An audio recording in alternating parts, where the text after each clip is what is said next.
participants to the first architectural seminar of HBS. My name is Leonid Delbert and I am EMEA Director in HBS.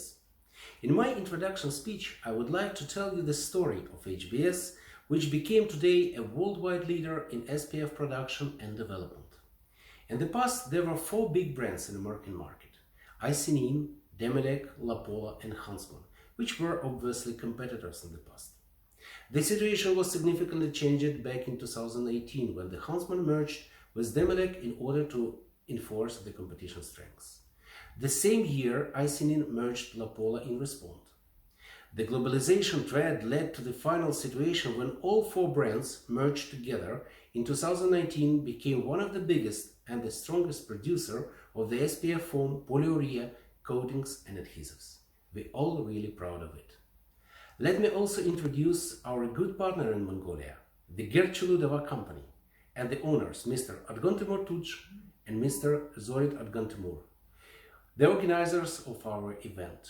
Our cooperation started 2 years ago and became stronger and stronger as time goes by. We highly recommend them as our official partner in Mongolia. I really hope that our seminar today will bring you an interesting knowledge which will be useful for your daily practice. Have a nice time today. За сайн байцгаана уу? Намайг Отхон Төмөр гэдэг. Би Gerçulud компани үүсгэн байгуулагч байна. Тэгэхээр өнөөдөр та бүхэнтэй Gerçulud компани маань Америкийн нэгдсэн улсын Huntsman гэдэг компани дистрибьютор болж байгаатай холбоотойгоор Huntsman компани зөвлөх инженер Робертос Кравалксын эдэнтдийн багийн олон жилийн судалгаа шинжилгээнд дээр үндэслэсэн мэдээлэл болон миний өөрийн 2007 оноос хойш барьж байгаа амны орон сууцн дээр үүссэн туршлага дээрээ толгуурлан энэ битүүмжил гэх сэдвээр та бүхэнтэй өнөөдөр мэдээлэл хуваалцъя гэж бодож байна. За энэ битүүмжил гэж юу хэлээд байгаа юм бэ? За тэгэхээр энэ дэлгэсэн дээр харагдж байгаа энэ битүүмжил сайтай байшин, энэ машин хоёр бол өнөөдрийн миний ярих сэдвийн хамгийн сүүлд зангилаа болох энэ зураг байгаамаа. Тэгэхээр та бүхэн энэхүү мэдээллийг хуваалцахын өмнө та бүхэнтэй нэг сэдвээр ярилцъя. Энэ юу юм? Орчин үеийн амны орон сууц гэж юу вэ гэдэг сэдвээр ярилцъя. За орчин үеийн амны орон сууц гэж юу вэ? Нэгдүгээрт нь 5 тухтай байх хэрэгтэй. За 5 тухтай байхын тулд нэгдүгээрт нь дотор агаарын хим. За өнөөдөр биднээс дотор агаарын хим гэхлээр өвөл сайхан дулаахан байх тухай асуудлыг яриад байдаг болохоос зум болвол байшин маань бас сайхан халуунд бол сэрүүхэн байх ёстой гэсэн тийм дотор агаарын химийн тохируулах боломжтой тийм орчин үеийн амны орон сууцтай байх нь хамгийн нэгдүгээр асуудал болсон байна. Хоёрдугаарт нь бол энэ гэрэлтүүлгийн асуудал байдаг. За мэдээж асуудал өнөөдөр өвлийн цагт айлуулах нарны гэрлийг байшиндаа нэвтрүүлж үнэгүй дулааныг авч дээрээс нь гэрэлтүүлэх сайтай байж хэрв та шөнийн ээлжинд хоноод ирсэн бол өдрийн цагаар гэртээ унтах бол бүрэнхий сэрүүхэнд унтах нь хамгийн чухал болсон зүйл учраас орчин үеийн амны орон сууцнд гэрэлтүүлэг бол бас маш их чухал зүйл орсон юм байна. За дотор агаарын чанар. За яагаад дотор агаарын чанар сайн байх ёстой? Энэ бол бид бүхэн сайн сонсдог шүү дээ. Одоо чихтэй далаа уурын амсгалтай газар байхад бол арьс бол зөөлхөн сайхан байдаг гэж. Тийм болохоор өнөөдөр биднээс гараал энэ утаа шороо тоосон дотор ажил төрөлтөө явбал өдөржингөө тэр бохир агараар амсгалаад ирж байгаа усуд гэртээ орж ирэхэд таны гэрийн тань дотор агаарын чанар бол дээд зэргийн чанартай байх ёстой. Чиглэг таарсан тийм байх. Орчин үеийн амны орон сууцнд бас их чухал асуудлуудын нэг болсон юм байна. За тэгээд шинэ үеийн орон сууцнууд шин шаардлагууд тавигддаг болсон байна. За үүнд бол энергийн хэмнэлттэй байх. За энергийн хэмнэлттэй байх гэдэгт нь юу ороод байгаа юм? Энэ нэгдүгээрт нь 1 жилд 38 кВт-цагаас энергийг 1 м²-т зарцуулдаг байх гэсэн ийм стандартыг Европын холбоо бол 21 оны 1 сарын 1-ээс нэвтрүүлж эхэлсэн байна. За хоёрдугаарт нь энергийн хэмнэлттэй агааржуулалт. За энергийн хэмнэлттэй агааржуулалт гэж юу хэлээд байгаа юм бэ гэхээр та бүхэн энерги зарцуулаад байшингаа дулаан байлгаж байгаа бол тэр энергийг гаргахдаа бохир агаарын гаргахдаа орж ирэх цэвэр агаараа халаах систем суйрлуулж чадах юм бол таны байшинт нь агааржуулалт нь цэвэр сайхан агаараар амьсгалахаас гадна дулааныхаа асуудлыг давхар шийдэх боломжтой ийм шийдлийг бас амны орон сууцнд өнөөдөр суйрлуулсан байна. За мэдээж асуудал энерги хэмнэлтэд гэрэлтүүлэх. Энэ нь юу хэлээд байгаа юм гэхээр өнөөдөр гэртээ бол аль болох энерги хэмнэлтэд гэрэлтүүлэх хэрэглэх нь байна. Гадаа ландшафтанда нарны энергийг өдрөн цуглуулаад шүнд нь гэрэлтүүлгээр хэрэглэх ийм зарчмыг баримтлах болсон байна шүү. За дөрөвдүгээрт нь энерги хэмнэлтэд ахуйн цахилгаан хэрэгсэл. Энэ бол ойлгомжтой. Өнөөдөр бүх ахуйн цахилгаан хэрэгслүүд ангилалтай байгаа энерги хэмнэлтээр. Тэгэхээр тэрний аль болох хамгийн их энерги хэмнэлттэй цахилгаан хэрэгслийг та бүхэн өнөөдөр амны орон сууцндаа хэрэглэх нь бол өнөөдрийн орчин үеийн амны орон сууцны бас нэг сайн чанаруудын нэг болох нэ. За тэгээ 3 дугаар хамгийн том чухал асуулт бол эрүүл орчин байгаль дээлтэй байх гэсэн зарчим. За мэдээж асуулт үнний нэгд нь бол хөгцмөөгөнцөр ургахгүй байх. За хөгцмөөгөнцөр ургахгүй байх гэдэг нь дулааныг үүсгэх юм бол тэнд чийг үүсээд конденсац үүсч хөгцмөөг ургацөр ургадаг. Тэгэхээр хөгцмөөгөнцөр ургах юм бол хүүхдийн уушгинд муу агаарын чанар бол мууддаг. Тийм учраас өнөөдөр хөгцмөөгөнцөр ургахгүй байх нь бол хамгийн чухал асуудал юм. Хоёрт нь бол гадна бохирдуулалт нэвтрэхгүй. Энд бол бүх төрлийн зүйлс орно. Агаар, утаа 2.5 микроноос нарийн ширхтээ тоосон зэрэг эднээс бол байшинд нэвтрэхгүй байх нь бол хамгийн чухал асуудал юм байна. За 3 дугаарт нь дотор засал байгалийн цэвэр бүтээгдэхүүн материал хэрэглэх. Энэ бол өнөөдөр бол хамгийн чухал асуудал болсон. Одоо жишээ нь ОСБ автан гэхтэл боорын хүчил боорыг сагуулсан цавуугаар бол өнөөдөр нааснаас болоод өнөөдөр амьсгалт хортой бодис ялгаруулж байна. Дээрээс нь бүх төрлийн тосон бодгонууд бол өнөөдөр усан суурьтай болоод дотор засалд хэрэглэхэд энэ нь бол эко бүтээгдэхүүнүүд болж болоод байгаамаа. За дөрөвдүгээрт нь нүүрс төрс маш бага ялгаруулдаг байх ёстой гэсэн зарчмыг өнөөдрийн орчин үеийн амны орон сууцн дээр мэдээж энэ бол галгалгааг өгс утгатай байт юм байна. За тэгээд өнөөдөр орчин үеийн орон сууцнууд нь ийм зарчмуудыг барих ёстой юм болов. За биднээс ч гэсэн бас энийг бол өнөөдөр амьдралдаа бол нэвтрүүлж байшингаа барих хэрэгтэй. Гэтэл бол биднээсийн уламжлалт бол захиалагч нарын шаарддаг зүйл юу байдгүй гэхээр мэдээж асуудал хийцэлт нь бол бат бөх найдвартай байх ёстой. Гадна өнгө үзэмж нь маш сайхан байх ёстой гэл. Тэгсэн ирнэ хамгийн гол зүйл болох дулаалгын материалаар бол захиалагч нар бол маш их ач холбогдол өгдөггүй. Тэгэл бид бол дулаан техникийн тооцоололоор нь ямар зузаантай ямар хөө материал байх вэ гэдгийг сонгоол өнөөдөр биднээс хийдэг. Гэтэл бол өнөөдөр тийм биш болсон байна. Энэ дулаалгын асуудал бол хамгийн нэгдүгээр асуудал болсон байна орчин үеийн амны орон сууцн дээр. Тэгээд одоо 21 оны 1 сарын 1-ээс эхлээд Европын холбоо гэтэл нэмэх ангиллал гэдэг зарчмаар шинээр баригдж байгаа байшингуудаа шаардлага тавьж стандарт тавьсан. Энэ нь болохоор 38 кВт цагийг 1 м2 жилийн туршид зарцуулдаг тийм орон сууц байх юм бол тэр маань өнөөдөр шинээр барих байшиндаас энэ стандартыг шаарддаг болсон юм байна. За тэгвэл биднээс энэ дээр үндэслээд өнөөдөр дараагийнхаа үндсэн сэдв рүүгээ оръё. За миний нэг найз байдیں۔ Эрдэмтэн гүш Гадан буган хүү Бүрэндээ гэдэг уулчин залуу л да.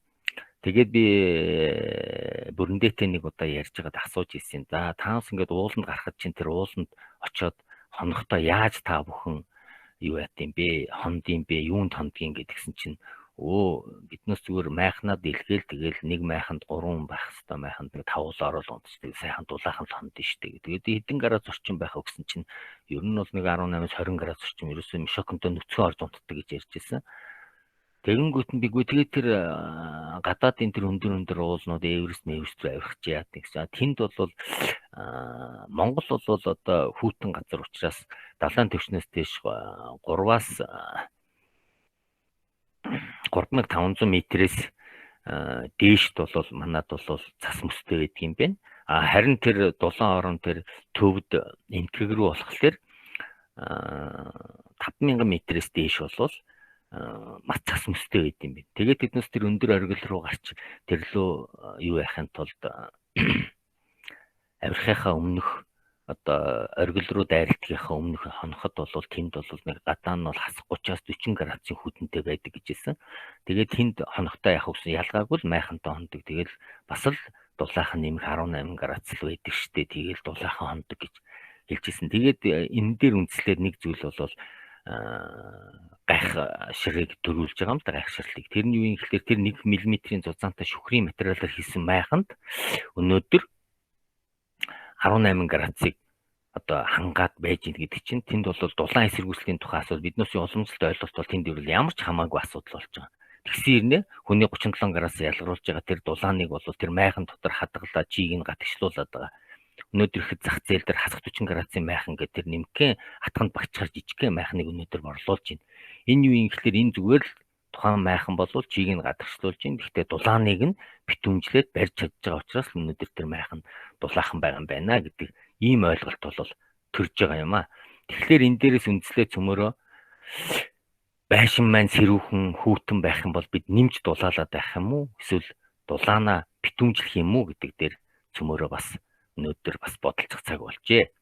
За тэгээд мэдээж дулаан дамжих арга замуудын талаар өнөөдөр энд сэргээх журмаар цөмөрөө ярилццгаая. Нэгдүгээрт мэдээж дулаан дамжих арга замууд бол контактын аргаар, радиацийн аргаар, конденсац, конвекцийн аргаар гэсэн 3 янзын аргаар өнөөдөр дулаан бол дамждаг гэж үздэг.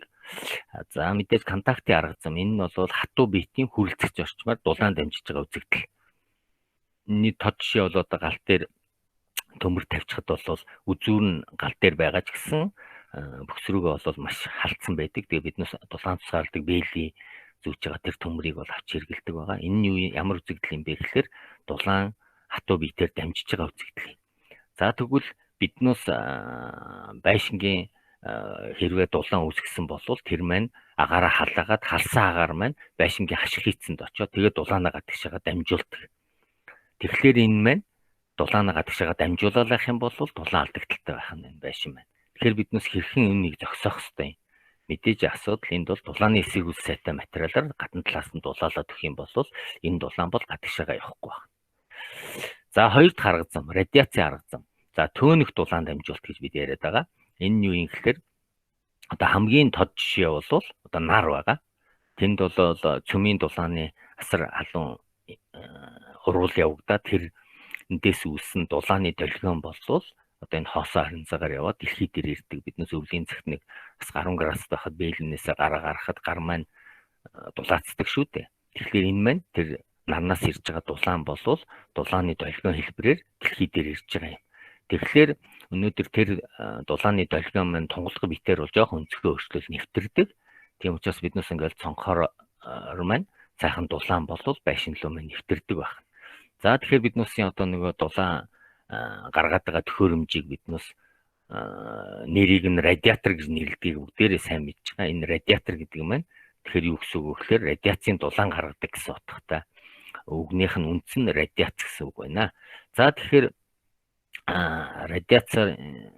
радиатороос гарсан дулаан маань бол биднээс бол байшиндаа яаж хадгалах ёстой юм бэ гэдэг дээр цөмөрөө ярилцъя. Хэрвээ биднээс радиатороос гарсан дулааныгаа тунгалаг шилээр бол гадагшаага шууд алдчих нь байна.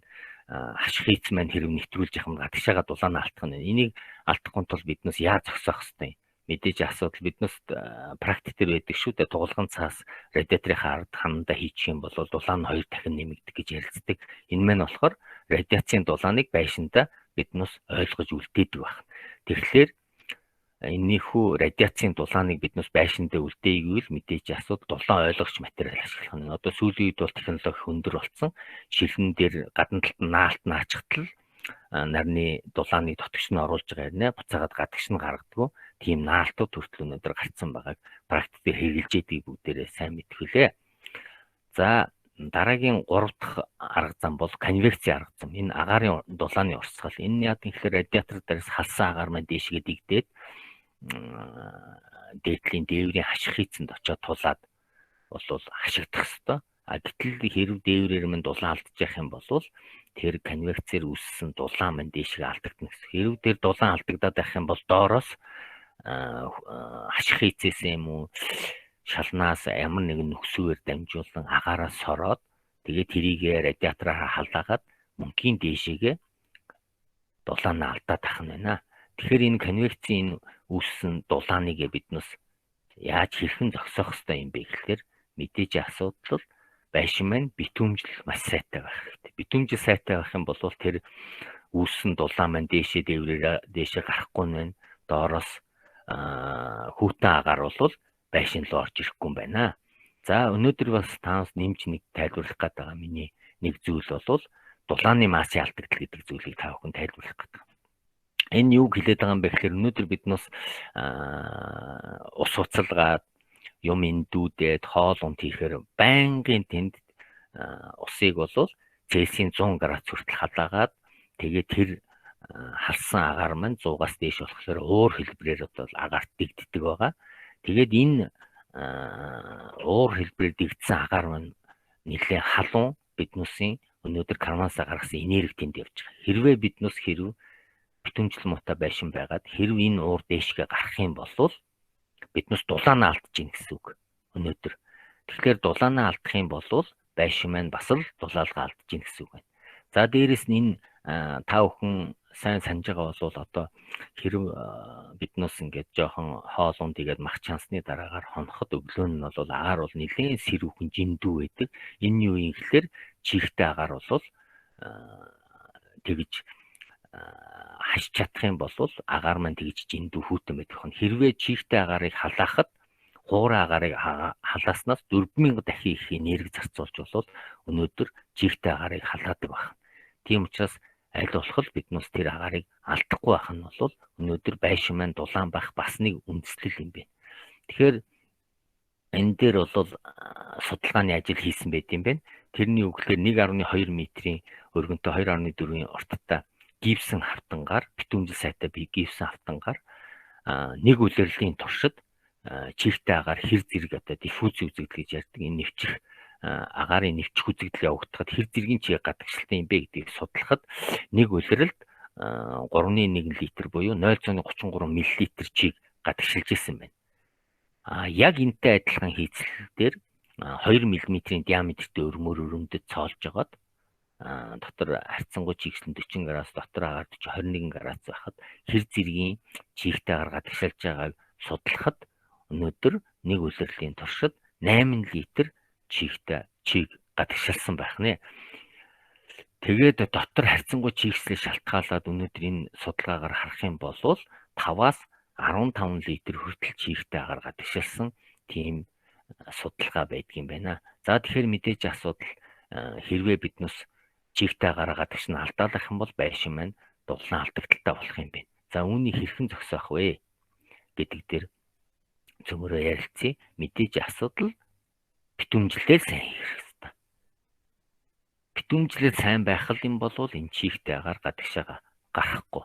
За тэгээд өнөөдөр ярилцсан контактын, радиацийн, конвекцийн гэсэн энэ гурван янзаар дулаан алддаг юм бол энэ хэд хэдэн хувийн гин хариуцаж одоо дулааныг байшингийн алддсан бэ гэдгийг бол Америкийн Architectural Energy Corporation гэж компаниуд судалсан байна.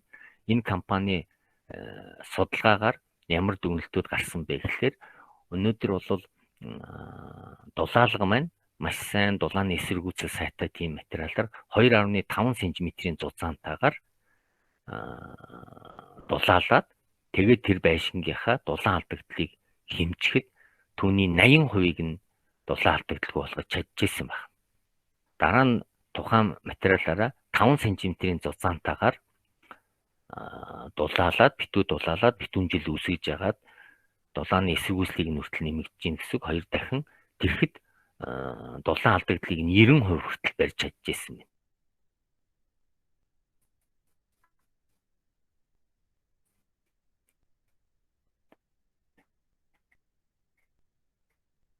Тэгээ 10 санж болгоход 94% 10 санж болгоход барьж чадчихсан байна. За тэгээ цааш нийтэд судлаад 20, 25, 30 гээд явхад ерөөсөө хамгийн дээд нь 30 см-ийн зузаантай болгосноос хойш 98% тухайн байшинд хүн орж гарна, тийм учраас тэнд нэг 2% дулаан алдагдал бол ямагт байж исэн байна. За тэгэхээр энэ үснэгтээс биднээс ямар дүгнэлт хийх ёстой юм бэ гэхээр өнөөдөр биднээс дулаалгын материалынхаа зузаанд л анхаарал идэг болохоос биш энэ битүүмжил дээр юусаа анхаардгүй. Гэтэл бол өнөөдөр 15 см зузаантайгаар дулаалсан битүүмжил сайтаагаар дулаалсан байхад 96% хэрнээ түүнийг 2 дахин ихсгээд 30 см зузаантай болгоод дөнгөж 2% л нэмэгдэж байгаа. Дулаалж чанар нь. Тэгэхээр биднээс ингэж 2% төлөө нэмж 2 дахин их дулаалах шаардлага байна уугүй юу гэдэг дээр өнөөдөр биднээс толгоогоо бас ажилуулах шаардлагатай болжээ. Тэгээд энэхүү эдийн судалгааны үр дүнд юу гэж гарсан бэ гэхээр контакт болон радиацаар байшингийн дулаал алдагдлын ерөөсөө дөнгөж 5.1 буюу 18% нь явагддаг юм байна. Гэтэл конвекцийн дулаан алдагдал буюу дулааны урсгал дулаан агаарын алдагдлаар байшингийн дулаан алдагдлын 80% нь алдагддаг юм байна гэсэн дүгнэлтэнд төрсэн байна.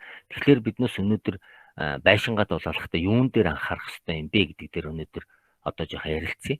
Энэ юу юм гэхээр мэдээж асуудал биднээс агаарыг гадагшд алдахгүйгээр битүүмжил үүсгэж чадах юм бол ерөөсөө л байшингийнхаа дулаан алдагдлыг 80% нь ерөөсөө барьж чадж байна гэсэн үг. Дээрээс нь биднээс өчүүхэн буюу 18% дулааны эсрэг үүсэл дулаалгын материалынхаа зузаан болон дулаан ойлгогч материал дээр ач холбогдол өгөөд биднээс шийдэж чадах юм бол байшингаа 98% дулаан алдагдaltaгүй маш сайхан дулаахан байшинтай болох боломжтой юм байна. За тэгвэл биднээс уламжлалт ойлголтын дээр нэг ярилцъя. За мэдээж асуудал энэ ашиг хийцийг бол биднээс сайн байх ёстой. Дээрээс нь дулаан эсрэг үүсэл сайтай материалаар гадна талаас нь дулаалчгал юм бол байшин систем маш сайхан дулаахан гэж биднээс эднөөсийн уламжлалт ойлголт бол туйлын үнэн биш юм байна гэдгийг биднээс энэ дээрээс харж ойлголоо. Хоёрдугаарт нь биднээс бас уламжлалт ойлголт гэдэг байшин амьсгалах хэрэгтэй гэж. Яагаад гэвэл материал ч одоо чийг авчих юм бол тэрнийхээ чийг гаргаж явахын тулд материал маань амьсгалж явах хэрэгтэй гэдэг ч юм уу. Тиймэрхүү ойлголтууд биднээс байдаг. Гэтэл бол байшин ерөөсөө амьсгалах ёсгүй юм. Байшин амьсгалах юм бол дулаанаа алдах юм байна. Харин дотор нь байгаа хүмүүс цэвэр агараар амьсгалах ёстой юм байна. За тэгээд саяны ярьсан битүүмжил дээр өргөжлүүлээд зүгээр уламжлалт биднээсийн гэр дээр л жишээ авч ярилцъя л да. Тэгэхээр яадгүй гэхээр биднээс сайн мэдж байгаа гэр байх ч одоо эхлээд туурга тавиад, дээр нь дээврээ тавиад, тэгээд давхархтаа бол дахиад туурга тавиад, дээврээ тавиад ингээд гэрээ барьдаг. Энэний зузаан бол нэг 2.5-аас хамгийн зузаан нэг 5 см орчим л хоёр давхархтай гэр бол тийм болдог. Гэтэл ийм нэмтийн ирнэ гэр маань маш сайн битүүмжилд үүсэж чаддаг. Яг гэвэл биднээс тэр амын даруулаа, туургнуудын зөрүүлэг, тэгээд дээрэс нь үүдэндээ биднээс гэрийнхаа үүдэнд пин хийдэг. Дээрэс нь тоондоо бас ингээд форч маягаар шилэн хаалтууд хийхэд бол гэр бол маш дулаахан болдог шүү дээ. Энэ нь юу юм гэхээр өнөөдөр битүүмжлэл сайтай байх юм бол гэр маш дулаахан болдог. Би бол маш сайн санд юм. Манайх намайг баг байхад гэртээ ээж маань цементний тийм уут шар ут цуглуулж ягаад дээвэр туурга ойж ийсэн. Тэгээд тэрийг тавиад өвөлчөд бол ерөөсөө тэр хоёр даврахтай гэрээс баг 2-3 дахин дулаахан болдог байсан. Тэгээ энэ бол юуг харуулж байгаа юм гэхээр ерөөсөө тэр цаасаар битүүмжил үүсгэж чадсан байгаа. Манай ээж бол. Тийм учраас манай гэрт гэж бусад айлуудаас илүү сайхан дулаахан байдаг. Энэ практик бол ер нь тэр үед бол захиргаалтын үед бол маш их түгээмэл байсан арга шүү дээ. Тэр үед бол гэр оролт бол ихэвчлэн гэртэл амьдардаг байсан хүмүүс. За бас нэг дараагийн уламжлалт ойлголт юу байдг вэ гэхээр захиргаалтын үед байшинг бол ерөөсө банзаар бариад дараа нь кадж байгаа л шаварчдаг байсан. Шавардахтаа шар шаврыг нэг соломтой холж байгаа л шавардаал өвлийн байшинг барьчдаг. Шаландаа нэг уурын зохны шлак гэд үнсийг авчираад доор нь дэвсээл дээрээ нэг 15 см дээвэр дээрээ хийчихтэл өвлийн байшин ерөөсө маш сайхан дулаахан болдог байсан. Энэ өнөөдрийн өнцгөөс харах юм бол тэр шавардаад битүүмжил үүсгэж чаддаг байсан учраас л байшин маань их дулаахан болж исэн юм байна да гэж надад бодогдд юм аа. За тэгээд одоо шинэ үеийн орон сууцнуудын одоо амны орон сууцыг биднээс яаж битүүмжлэх вэ гэдэг дээр ярилццгаая. За тэгэх юм бол ерөөсө битүүмжил бол хамгийн гол нь тасралтгүй үргэлжлэх хэрэгтэй юм байна. Байшингийн дотор ерөөсө битүү юу энэ чигтэй агаараа гаргахгүй тул битүү үргэлжлүүлж хийж чадах юм бол байшин маань битүүмжил сайтай болоод дулааныхаа 80%-ийг хадгалж чадах нэ. Хоёрдугаар асуудал юу гэхээр гадна талдаа салхи нэвтрүүлэхгүйгээр зөвхөн чиг нь гадагшилдаг уур тусгаалагч материалаар бас нэг давхарга үүсгэж барьж чадах юм бол энэ байшин маань битүүмжил сайтай болоод дээрэс нь дулаалгын материал чинь чиг авахгүйгээр сайхан дулаахан болох нэ. За тэгээд өнөөдөр энэ битүүмжилтэй холбоотойгоор энерги хэмнэлттэй орон сууцнуудын үзүүлэлтүүдийг энэ дээр тавьсан байна. Өнөөдөр зах зээл дээр хамгийн их брэнд болоод байгаа бүтээгдэхүүн бол пассив хаус байгаа. За энэ пассив хаус гэдэг байгаа чи юу юм бэ? Энэний стандарт нь юу юм гэхээр жилд 1 м квадратад 15 кВт энерги зарцуулж явах юм бол энийг пассив хаус гэж өнөөдөр үздэг юм байна. Энийг бол зөвхөн Монгол төгрөгөөр би та бүхэнд ойлгомжтой болгох гэж үзсэн. 100 м квадрат хэмжээтэй байшин байхад түүний сарынх нь хэрэглээ нь бол 27 мянган төгрөг таадаас зарцуулж явах юм бол энийг пассив хаус гэж нэрлэх юм байна. За тэгээд дараагийн стандарт бол энэ Европын холбооны стандарт байна. Европын холбооны Б зэрэглэлийн стандарт.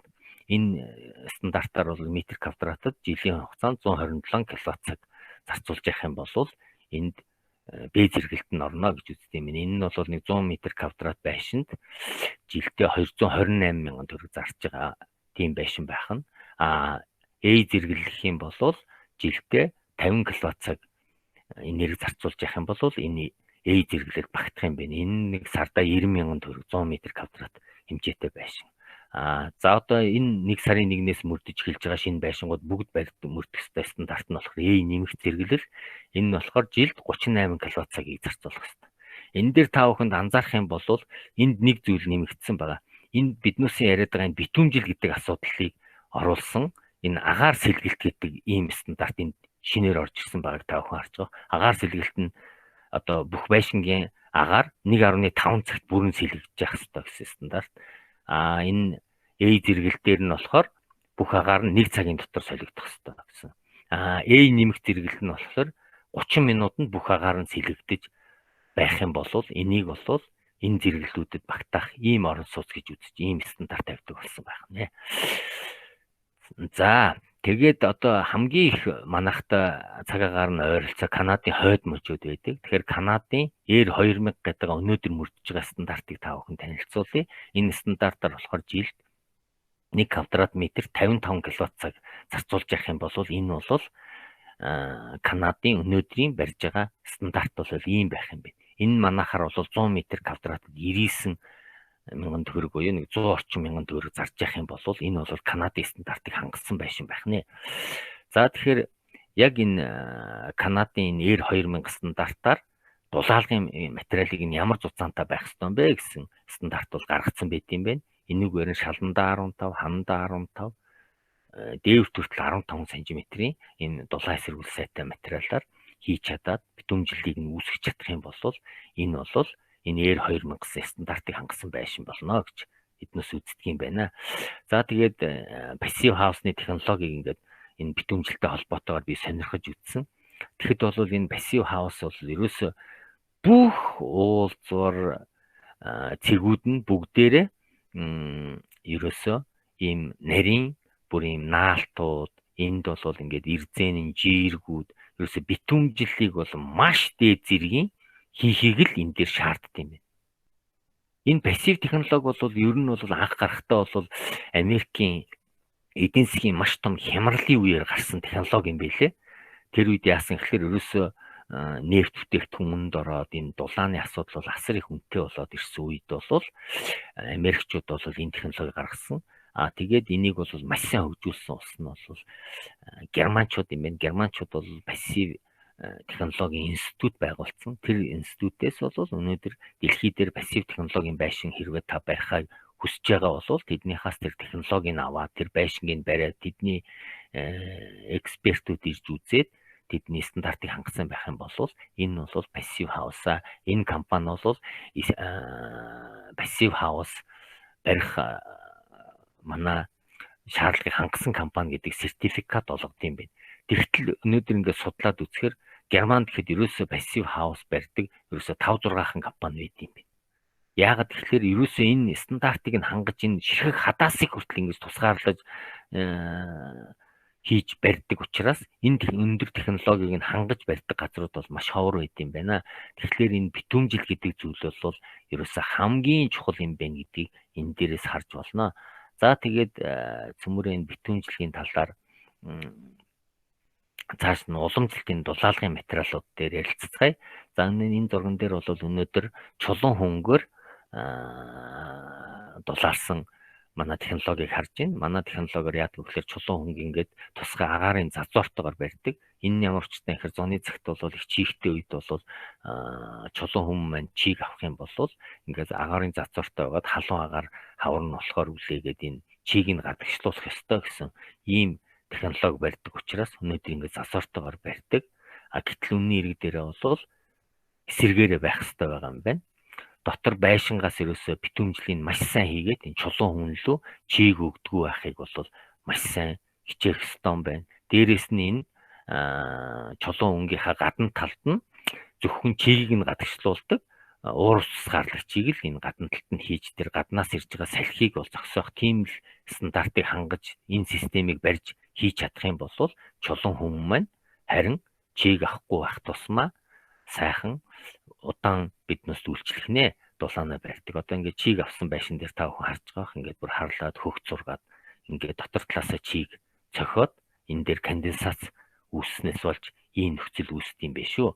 За бас нэг уламжлалт дулаалгын материал бол мэдээж асуудлын XPS юу APS дулаалгын материалууд байгаа. Эдгээр материалуудаар дулаалахад бол битүүмжил сайн гэж үзээд сүүлийн үед бол ихэнх орон сууц, амны орон сууцнууд бол энийгээр их дулаалаад идэгий. Гэтэл энэ дээр бас нэг зарим нэгэн алдаа дутагдлууд байдаг. Энэ нь бол жишээ нь одоо энэ зурган дээр харах юм бол энэ битүүмжил муутагаас шалтгаалаад энэ дулаалга байшин хоёрын завсар чийгтэй агаар нэвтэрсэн учраас энд хөх зургаад ингээд муухай болсон байгаа.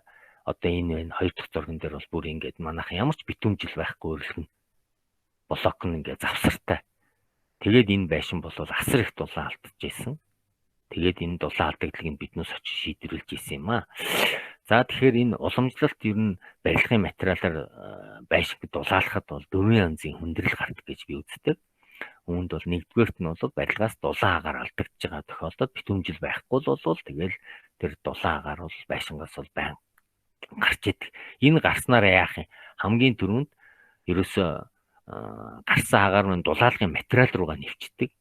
Тэгээ гадна агаартай дулаалгын материал минь харьцаж байгаа тохиолдолд гадна хүүтэн агаар, дотор дулаан агаар хоёр бол энэ дулаалгын материал дотор уулзахаараа хугарлын цэг дээрээ конденсац үүсээд цан цохиод тэгээд тэр барилгын материал бол ерөөсөө тэр чигээрээ ингээд чийгтээд дулаалгын материал биш харин дулааны гүүр болж хувирдаг. Та бүхэн одоо нэг өрөлгөн дотор нэг ганц нүх байхад хамаагүй гэж бодож байгаа хүүгүй. Нэг л нүх байхад тэрүүгээр дамжаал цан цохиход цаашгаа үргэлжлээл тэр ханны дулаалга тэр чигээрээ цан цохдог байгаа. Тийм учраас аль болох дулаан агаарыг дотроос алдахгүйгээр битүүмжил сайтай барих нь хамгийн чухал байна. За 3 дугаарт нь дулаалгын материал дулаан та бүхэн мэдж байгаа эрдэс хүн ингээд хөвсгөр их зөөлхөн агаар нэвтрүүлдэг тийм материал байдаг. Тэрүүгээр дулаалсан тохиолдолд гадна талдаа дулаалсан тохиолдолд хоёр талд нь битүүлгэн сайн байсан ч гэсэн дотор агаарын дулаан, гадна агаарын дулаан хоёроос шалтгаалаад дулаалгын материал дотор конвекцийн дулаан дамжих үзэгдэл явагддаг. Тийм учраас ерөөсөө тэр дулаалгын материал дотор дулаан агаар нь халаа дээшээ яваа доороос хэрэг онгорхоо байх юм бол нэвтүүлээгээд ингээд дулаалгын материал маань өөрөө дулаан маш алдагдaltaй болж хувирдаг байна. Тийм учраас альва энэ уламжлалт дулаалгын материалыг хийхдээ дээрээс нь доороос нь хоёр хажуус нь дөрвөн талаас нь битүүмжлэлийг нь маш сайн үүсгэж хийхгүй бол дулаалгын материал дотроо дулааны конвекци үзэгдэл явагддээ шүү. Тийм учраас энэ дээр маш сайн анхаарцгаагаарай. За тэгээд дөрөвдөх маш анхаарах ёстой зүйл юу гэхээр ямар ч битүүмжил үүсгээд биднээс байшин барьсан энэ битүүмжил маань цаг хугацааны уртад ерөөсөө өөрчлөгддөг байх. Одоо би бол маш сайн сандیں۔ Одоо анх нөгөө уур цэцгаарлагч материал орж ирж хат хооронд хуулзуурыг нь бүр скотчоор нааж жагаад тэгээд хийжсэн тохиолдол, тэгээ үдээсний машинаар үдэж байгаад биднээс хийжсэн тохиолдол зөндөө байдаг. Гэтэл тэр маань яасан гэхээр скотч маань 2-3 жилийн дараагаар мэдээж асуудал цавуу натаал сална. Тэгэл байшин маань дулаан алдагдлахтай бол анх барьсан жилээ бол маш дулаахан байсан байшингууд маань ерөөсө тодорхой хугацааны дараагаар маш их дулаан алдагдaltaй болж хувирдаг ийм юм болдог учраас та бүхэн битүүмжил хийхдээ арай урт настай зориултынх нь материалыг сонгож дулаалгаа хийх битүүмжлээ хийх ёстой юм шүү. Одоо жишээ нь энэ зурган дээр харж байна Siga гэдэг Швейцарын компани байдаг. Энэ компани бол энэ яг зориултын битүүмжил үүсгэдэг наадаг наалтуудыг үйлдвэрлэдэг компани. Одоо энэ наалтаар нь одоо модон дээр нааж байгаа доор нь 5 кг хүртэл ачааг зүүхэд энэ юусаа салдгүй тийм өндөр цавуулагтай ийм материал байдаг. Тийм учраас энэ материалыг эднээс бол 20-30 жил үйлчлэх боломжтой гэж үздэг юм байна. Тийм болохоор та бүхэн энэхүү материалыг ашиглаж битүүмжлээ үүсгэж барих юм бол байшинт нь урт настай дулаан хизээж дулаан алдах чадвар нь багасхгүйгээр сайхан дулаахан байх нь шүү. Одоо бас нэг Isover гэдэг компани нь эднийх бас энэ зориултын энэ битүүмжлэлийн энэ туслах материалуудыг үйлдвэрлэдэг ийм компани байгаа шүү. Тэгэхээр та бүхэн зориултынх нь битүүмжил үүсгдэг зүйл материалуудыг сонгож байшингаа дулаалахыг хичээгээрэй. За тэгээд өнөөдөр та бүхэнтэй энэ битүүмжил ярьж байгаа учраас өнөөдөр би нэг зүйлийг та бүхэнд сонирхуулж зүгээр юу ясныгаа тооцоолсныг харуулъя. Энэ нүх ямар үнэтэй вэ гэж. Өнөөдөр 1 см-ийн диаметртэй нүхээр 1 цагийн дотор 4 м3 багаар бол чөлөөтэй нэвтэрч гарч идэг агарын даралтаас шалтгаалаад. Тэгэхээр 4 м3 багаар маань гадаа хасах 23 градус, дотор 20 градус. Энэ 20 хасах 20 градусыг би хаанаас авсан бэ гэхээр жилийн дунджаар нь яхад 1 сард бол сарын дундж нь бол хасах 23 градус байд юм байна Монголд. Тэгэхээр энэгээр тооцоод үзэхэд бол 0.62 кВц гарч байгаа. Энийг Монгол төгрөгөөр 1 кВц-г 110 төгрөг юм болов энэгээр бодоход сард 4932 төгрөгийн зардал таны карманаас гардыг байна. Хэрвээ таны байшинд 1 см-ийн диаметртэй нүх байхад л сард танаас ерөөсөө 5000 төгрөг шууд цахилгааны зардал гардаг гэсэн үг. Хэрвээ та байшингаа цахилгаанаар халаадаг бол.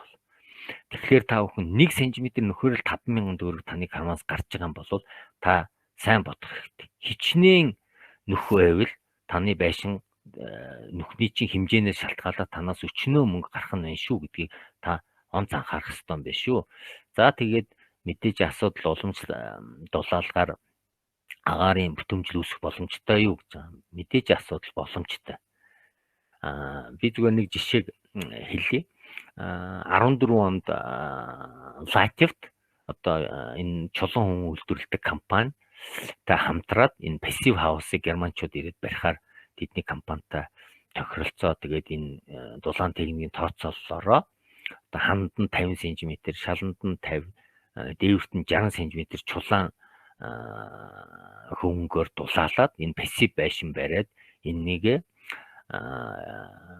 сертификат бүх юм нөгөө за энэ байшин бол пассив байшин болсон байна гэдгийг хүлээн зөвшөөрөөд явцгаасан. 2 жилийн дараа буюу 2016 он тухайн байшин хэмжихэд 2 дахин их зардал гардаг болсон байсан.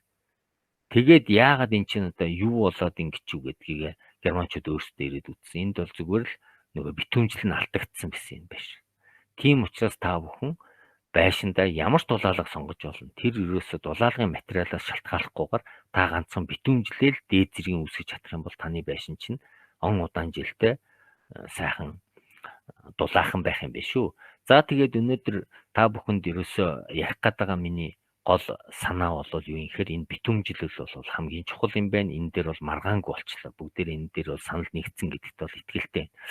Хоёрдугаар асуудал юу гэхээр өнөөдөр энэ битүүмжлэлийг үүсгэж чадаад энэ дулааныг бариад байгаа энэ бүтээгдэхүүн юуг сурчлах гэдэг гэж бодож байгаа та хүн. Бид бүхэн та бүхэнд энэ 2 жилийн өмнөөс хийж эхэлсэн ICN Канадын шөртөг хөөсөн дулаалгын талаар ярих гэдэг юм аа.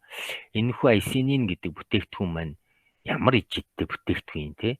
Тэгэхээр биднээс түрүүн ярьж ирсэн. дулаалгаа зузаалах уу, дулааныг битүүмжлэх үү гэж.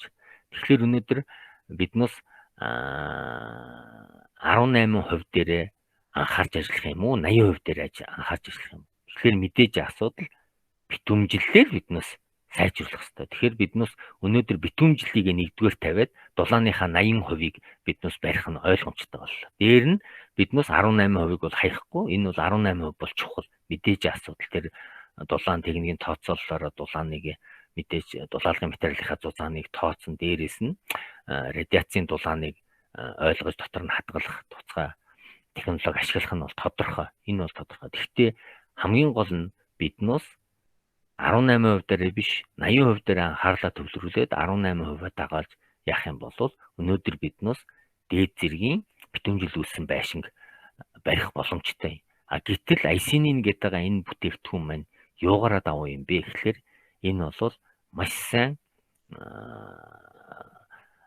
юу яа гэх юм. Дулааныг бол маш сайн барьдаг нэгдүгээрт, хоёрдугаарт нь агаар нэвтрүүлдэг. Энэ яагаад тэгж байгаа гэхээр энийг бол маш өндөр даралтаар хоёр ийм төрлийн бодис байдаг. Энэ бодисыг тусгай өндөр даралтын машинаар шахдаг. Энэ машинаар шахсан тохиолдолд энэ бүр эсийн төвшөнд энэ урвал нь явагддаг. Тэр нарийн төвшөнд явагдаж байгаа учраас энд үүсэж байгаа хөөсний маань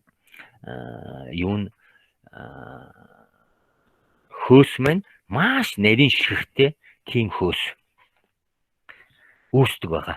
Энэ хөөс маань яад юм бэ гэхээр ерөөсөө тэр нарийнхан маш нарийнхан үүссэн агаарын бөмбөлгнүүд маань ямар ч агарыг ерөөс нэвтрүүлдэг. Нэгдүгээр давуу тал тэр. Хоёрдугаарт нь хэрвээ Канада Каркас ч юм уу тийм модон хийсэлтэй байшин байгаад тэр байшингаас чийг нь материалаас нь илүүдэл чийг нь гарах шаардлагатай тийм материал байх юм бол энэ маань тэр нарийн юугээрээ бол чигтэй агарыг бол маш багаар нэвтрүүлдэг.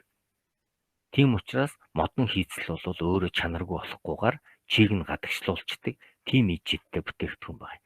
За тэгээд энэ бүтээгдэхүүний бас нэг давуу чанар юу гэхээр ерөөс ус нэвтрүүлдэггүй. Энэ шүршгэд гадна гадаргуу нүүсдэг. Энэ гадаргуу дээр нь бол ямар ч ус нэвтрэх боломжгүй байдаг.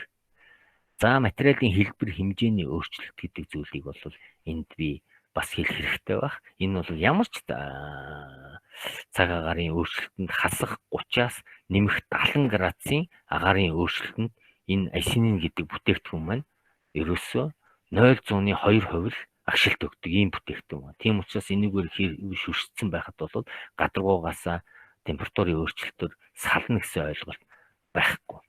За хамгийн том энэ IC-ийн бүтээгдэхүүний биднээс амлдаг нэг зүйл юу хэлээд байгаа вэ гэхээр чанарын баталгаатай хугацаа.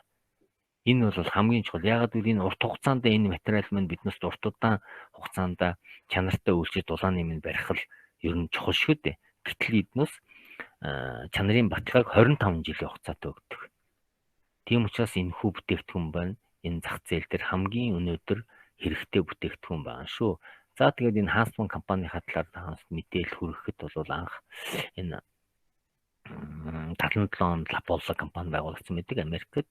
Demilec бол Канадын компани. Энэ 1983 онд байгуулагдаад за одоо биднээс дистрибьютор бас IC-ийн гэдэг Канадын компани 1986 онд байгуулагдсан.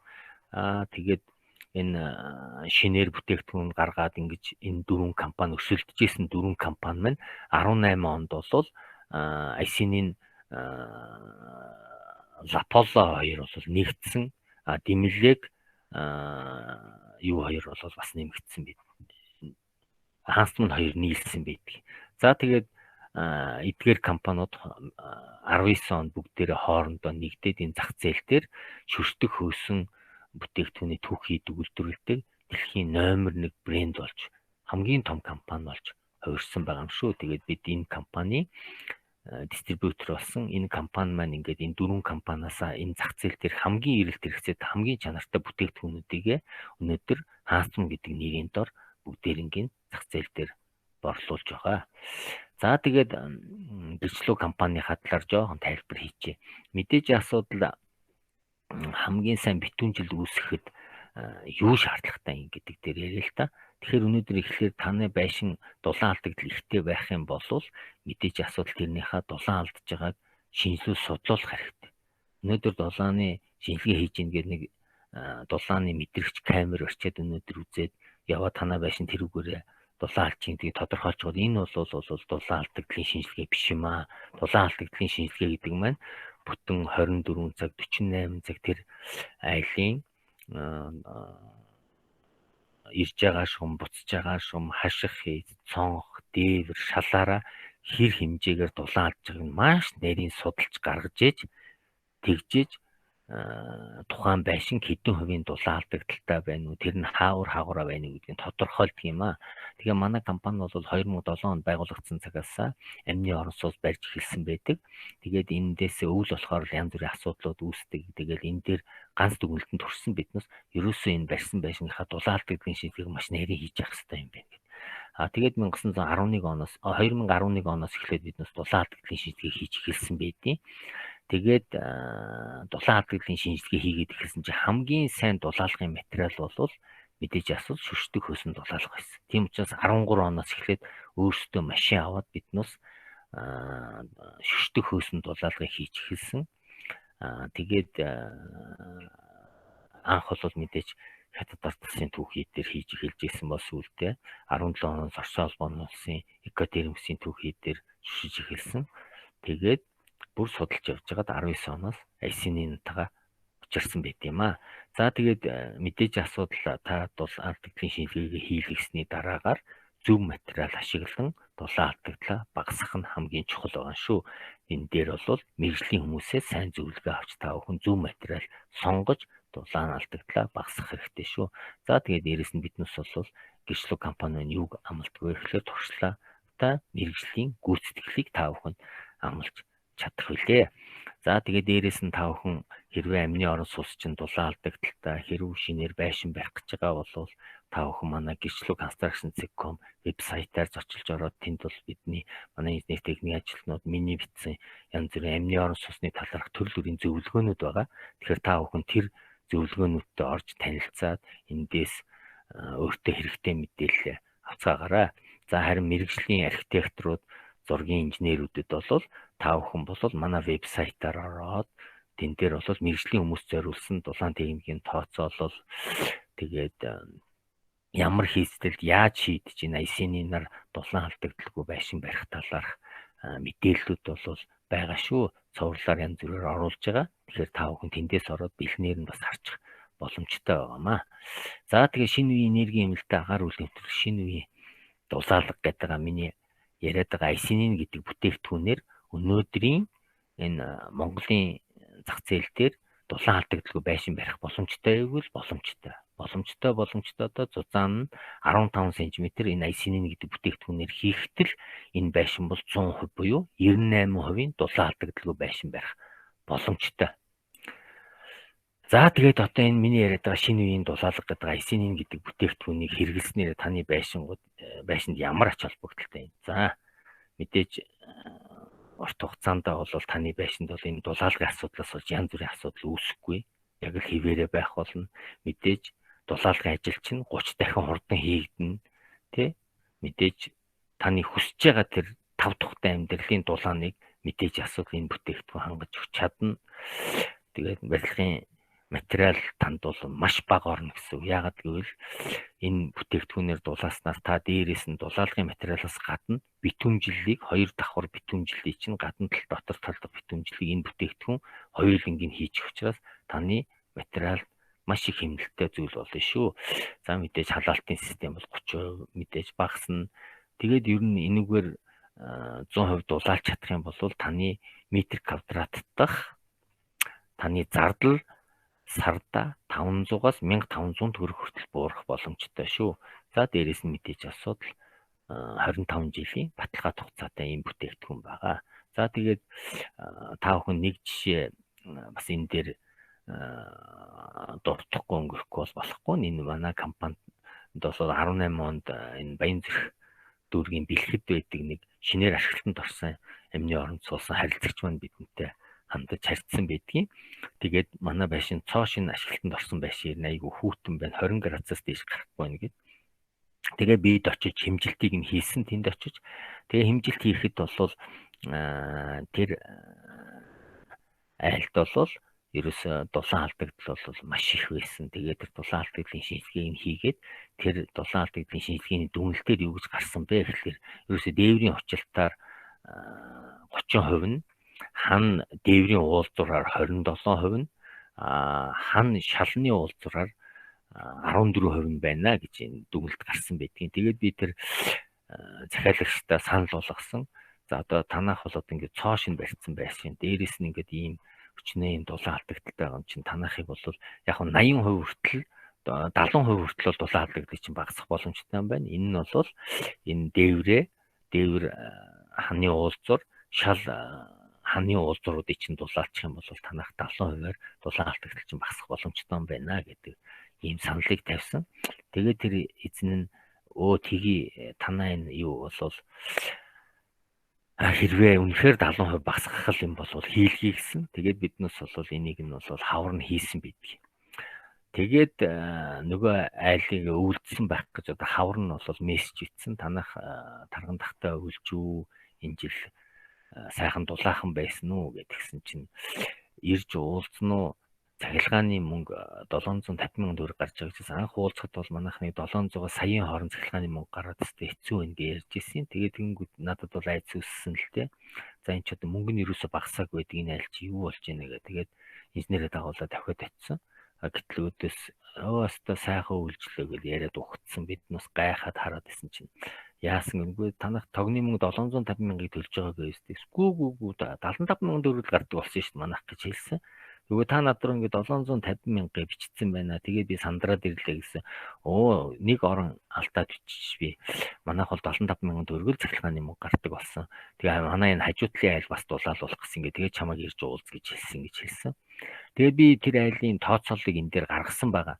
Хуучин бол 700 хамгийн багадаа 750,000 төгрөг гарч ирсэн. Метр квадрат 7,500 төгрөг гарч ирсэн бол бид 70%-ийн дулаан алдагдлыг нь багасгах бол бид нас дулаалга хийсэн. Тэгэхээр тэр айлынх бүр 80% багасаад 750 төгрөг метр квадратад гардаг болсон байсан. Тэгээ энэнийг нь зөрүүг нь тооцохлоор сарда 675,000 төгрөг хэмнэжсэн байгаа. Тэр айл нэг өвл тэгээд 5 сар дулаалны улирал байгаа гэж үзэх юм бол тэр айл 6 сая 750,000 төгрөгийг 2 жилийн хугацаанд энэ дулаалга хийлгсэн мөнгөө бол 2 жилийн хугацаанд энэ айл олж авсан байсан. Тэгэхээр өнөөдөр бол биднээс хэрвээ битүүмжил үсгэж дулаалж чадах юм бол байшинт нь таны хүсэж байгаа тэр 5 тухтай тийм орчин бий болгох боломжтой юм шүү. За тэгээд мэдээж асуудал төөнө хамгийн ихэнд гарсан 2 зураг мань гараад ирлээ. Энэ дээр би юуг харуулахыг хүссэн юм бэ гэхээр өнөөдөр манай нэг хүн маань, том хүн маань 100 квадраттай амьны орон сууцнд амьдардаг. Энэ хэсгийн тийшээ тэднийх бол сарда цахилгааны мөнгө бол дулаалгандаа 530,000 төгрөг төлдөг. Манайх бол би бол 40 метр квадрат байшинтай. Энэ маань сарда цахилгааны мөнгө маань 42,000 төгрөг л гардаг. Энийг ингээ харьцуулаад харах юм бол манай хүүхдийн сард 1 метр квадрат 5,300 төгрөг төлж байгаа юм. Би 1 метр квадрат 1000 төгрөг төлж байгаа юм. Тэгэхээр одоо энэ машин дээр харъя л та. Манай нэг хүүхэд Crown ундаг. Энэ бол 100 км 16 литр бензин иддэг. Нэг хүн маань Aqua ундаг. Toyota. Энэ 100 км 4.5 литр бензин хэргэлдэг. За тэгвэл энэ дээрээс ингээл харах юм бол өнөөдөр Улаанбаатар хотод явж байгаа машины 2 машин тутмын нэг нь Prius байгаа. Яагаад Prius авч унаад байгаа юм бэ гэхээр хүмүүс урсгал зардал буюу бензин бага хэргэлдэг учраас л өнөөдөр манай Улаанбаатар хотын хүн амын тал нь үндсэнтэй энергийн хэмнэлттэй машин унж байна гэсэн үг. Тэгэхээр өнөөдөр биднээс ч гэсэн бас байшин дээрээ энергийн хэмнэлттэй байшин бариад таны карманаас гарах урсгал зардал маш багаар зарлагдах тийм байшин барих боломжтой шүү. Маш хямдар шийдэх боломжтой шүү гэдгийг л би өнөөдрийн энэ битүүмжил гэдэг сэдвэрээ та бүхэнд ойлгуулах гэж оролдож байгаамаа. За тэгээд хамгийн ихэнд ярьсан орчин үеийн амьны орон сууц гэж юу вэ гэдэг дээрээ эргээд харах юм бол энэ маань битүүмжил гэж яриад байгаа өнөөдрийн сэдвтэй ямар байдлаар холбогдох юм бэ гэдгийг харъя л да. Дотор агаарын хэм мэдээж асуудал битүүмжил сайтай бол дотор агаарын хэм мэдээж асуудал сайн байх нь ойлгомжтой. Дотор агаарын чанар мэдээж битүүмжил сайтай байж тэгнэ. За энергийн эмнэлт мэдээж битүүмжил сайтай байж байна. Энергийн эмнэлтэд агааржуулалт мэдээж битүүмжилтэй холбоотой. Хөгц мөөгөнцөр ургахгүй энэ бас битүүмжилтэй холбоотой. Гадна бохирдуулалт нэвтрэхгүй энэ бол бас битүүмжилтэй холбоотой. За нүүрс төрөгч маш бага ялгаруулдаг энэ бол бас битүүмжилтэй холбоотой. Тэгэхээр 11 зүйлийн 7 нь энэ битүүмжилтэй холбоотой байна. Бусд нь бол энэ барилгын дулаантай холбоорлоггүй асуудлууд энэ дотор байж байна. Тэгэхээр өнөөдөр биднээс битүүмжилээ маш сайн хийж чадхал юм бол байшин маань орчин үеийн амны орон сууц буюу тухтай амны орон сууц болоход ерөөсөө л хамгийн гол үзүүлэлт бол энэ битүүмжил юм байна гэдгийг л өнөөдөр би та бүхэнд ойлгуулах гэж ядан оролдлоо. За тэгээд манай хамгийн сүүлийн төсөл болох Эрдэнэ хотод өнгөрсөн 100 барьсан энерги эмнэлтэд амны орон сууцны талаарх шторкийг нөтлөн 100 биднээс татсан байдیں۔ Энийгээ та бүхэнд одоо сонирхолъя. За тэгээд энэ шторкны үеэр цөмөрөө цай уугаад нэг төр завсарлаа. Тэгээд 6 минутын дараа эргээд 2 дахь сэдв буюу битэмжил үүсэх боломжтой юу гэдэг сэдвээр та бүхэнтэй эргэж уулзъя.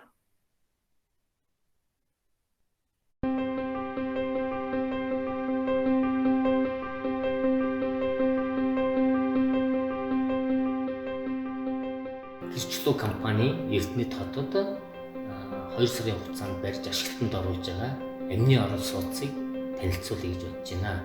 За энэхүү манай компани барьдаг энэ амны орон сууц маань бусад компаниудын амны орон сууцаас юугаар ялгаатай юм бэ? Юугаараа давуу юм бэ гэдгийг та бүхэнд өнөөдөр тайлбарлая гэж бодож байна. Манай компанийн орон сууц маань энерги эмнэлттэй гэж бид нэрлэдэг. Энерги эмнэлттэй гэдэг нь юугаараа юм бэ? За нэгдүгээр хийцэл. Хийцэл бол ямар ч хийцлээр шийдэж болно. Хамгийн гол нь байшингийн маань хаших хийц маань дулаан алдагдaltaгүй байх хэрэгтэй. Энэ дулаан алдагдaltaгүй байх хэрэгтэй бид яаж шийдсэн бэ гэхээр полиуретан шүршдэг хөөсөөр дулаалдаг байна. Дулаалахдаа Канадын IC-ний нэгж компани дэлхийн номер 1 энэ шүршдэг хөөсөнд дулаалгаар манайх байшингаа өвч бүрэн дулаалсан байгаа. Дээвэр, хан, шал бүгдээрингийн энэ шүршдэг хөөсөөр дулаалснараа манай байшин бол дулаан алдагдaltaгүй юм а гэдгийг бол биднээс баттай хэлж чадах юм а. Хоёрдугаар асуудал нь юу гэхээр энэ байшин маань манай архитекторын шийдлэр яаж шийдэгдсэн бэ гэхээр ерөөсөө өглөө нар манцнаас ахуулаад оройн нар жаргалтал энэ байшин маань нараар хална. Нарны одоо үнэгүй дулааныг ашиглаж энэ байшин маань дулаан байдгаар онцлогтой юм байнамаа. Та бүхэн анзаарч байгаа бол цонхнууд маань бүгд шалнаасаа таацаа хүртэл юм өндөр цонхнуудаар шийдснээрээ манай байшингийн давуу тал байгаа юм аа. За тэгээд хоёр дахь бас гол асуудлуудын нэг маань юу юм бэ гэхээр энэ байшин маань доороосоо шалнаасаа ямар ч дулаан алдагдaltaгүй байх хэрэгтэй байдаг. Тэгэхээр энэ та бүхэн анзаарч байгаа бол энэ байшингийн маань энэ living room буюу төвшин доогуур одоо байшингийнхаа шалнаас доошогоор ингэж шийдсэн байгаа. Энэ амралтын хэсгийг нь том өрөөндөө энэ хэсгийг хүртэл биднээс битүү полиуретан хөөсөөр шүршиж дулаалсан байна. Тэгэхээр энэ маань юу юм гэхээр байшин бол хичнээн ямар ч өндөрт яаж байлж исэн шалнаас дулаан алдагдaltaгүй байх хэрэгтэй. Хамгийн чухал гэдэг юм а. Энэ дээр та бүхэн маш их анхаарч амны орон сууцаа барих хэрэгтэй юм шүү. За бас нэг энэ энерги эмнэлттэй байгаагийн маань гол нэг цогц асуудлын маань нэг юу юм бэ гэхээр энэ байшин маань агааржуулалт нь хаацын тусгай агааржуулах төхөөрөмжийг энэ зөвлөсөн байна. Энэ агааржуулалт төхөөрөмж юугаараа давуу юм? Бусдаасаа илүү юм. Одоо энэ байшинд яагаад энэ агааржуулалтыг суулгах болсон юм бэ гэхээр бид бүхэн та бүхэн бүгд л сонсож байгаа байшин амьсгалах хэрэгтэй гэж. Манай компани зүгээс бол энэнийг бол няцаадаг. Байшин бол амьсгалах хэрэгтэй. Байшин амьсгалах юм бол дулаан алдагдaltaй болно. Байшин биш дотор нь байж байгаа хүмүүс цэвэр агаараар амьсгалж амьдрах хэрэгтэй юм аа. Тэгэхээр цэвэр агаараар амьсгалж амьдрна гэх маань юу хэлж байгаа юм бэ гэхээр энэ байшингийн маань гарч байгаа бохир агаараар орж ирж байгаа цэвэр агаарыг нь халааж оруулж байгаа. Энэ байшин дээр биднээс бүр онцлогтойгоор шийдсэн байна. Юу юм бэ гэхээр энэний орж ирж байгаа цэвэр агаарыг нь биднээс газрын гүний дулаанаар халаагаад газраас доошоо ухаад 3.5 м-т хоолоогоо суусгаж байгаа. Гаднаас орж ирж байгаа хүүтэн агаарыг газрын гүний дулаанаар халаагаад дээрэс нь агаржуулалтын төхөөрөмжөөрөө нэмж халаагаад ингээд гаднаас шууд хүүтэн агаар биш дулаан хүлээдсэн агаар энэ байшинд орж ирдгээр онцлогтой юм аа. Дээрэс нь энэ агаржуулалтын төхөөрөмж нь 8 шүүлтүүрээр давхар агаарыг шүүлдэг байгаа. Нүүрсэн шүүлтүүр, төрөл бүрийн шүүлтүүрээр. Энэ юу гэхээр Улаанбаатар хотод өнөөдөр бүр асуудал болоод байгаа. Утааг 100% шүүгээд цэвэр агаар харуулж ирдгээр бас энэ агаржуулалтын төхөөрөмжийн нэмээр онцлог байгаамаа. Тэгээд эцэст бол энэ байшин дотор амьдарч байгаа нялх балчир хүмүүсээс ахуулаад өгтгөс нь хүртэл бүгдээрээ цэвэр агаараар амьсгалах нь өнөөдрийн бидний асуудал хамгийн чухал асуудал байгаа шүү. Тэрийг та бүхэн анхаараарай гэж хэлэх гэсэн юм аа. За тэгээд эцэст энэ байшин маань ерөөсөө л амны орон сууц маань ямар ч үед та ирсэн тог тухтай дулаан байх нь хамгийн чухал гэдэг юм. Тэгэхээр энэ таг тухтай дулаахан байхын тулд энэ байшин маань дулаанаа алдагдгүй, дээрэс нь хоёрдугаарт нь энерги маш их хэмнэж явах хэрэгтэй. Энийг нь биднээс бас давхар бяцхан асуудлаар шийдсэн. Энэ юу юм гэхээр энэ ухаалаг төхөөрөмж суулгаад яадаг юм гэхээр энэ халаалтынхаа системийг гар утсаар биднээс удирдах боломжтой болгосноор бас онцлог байна. Тэгэхээр та бүхэн энэ байшин дээрхээсээ цагийн өмнө градусаа 20 градус дээр тавьчаад ирэхэд цагийн дараа ирэхэд байшин чи 20 градус байна. Өглөө гарахдаа та бүхэн халаалтаа унтраачаад ич нараараа халсаар байгаад орой ирээл та бүхэн халаалтаараа шийдэж болохоор ингэж энерги бүтэн өдөржин таны цахилгаан дулаан зарцуулдаг дулааны чинь хэмнэх юм боломжтой байшин байна юм шүү. Тэгэхээр одоо манай компани вебсайт болон пэйж хуудасуудаар та бүхэн зочлоо тэн дээр миний болон манай компани инженер техникийн ажилтнуудын амны орон сууц барихад анхаарах шаардлагатай зөвлөгөөнүүдийг бол нэлээд бичиж байрлуулсан байгаа. Тэгэхээр амны орон сууц барихтаа та бүхэн манай энэ зөвлөгөөг уншиж, манай энэ вебсайт пэйжээр зочилж та бүхэн амны орон сууцаа бариарай гэж та бүхэн зөвлөх гэсэн юм аа. Ингээд дуртай цагтаа манай компани утас руу залгаж зөвлөгөө авч болно. Баярлалаа.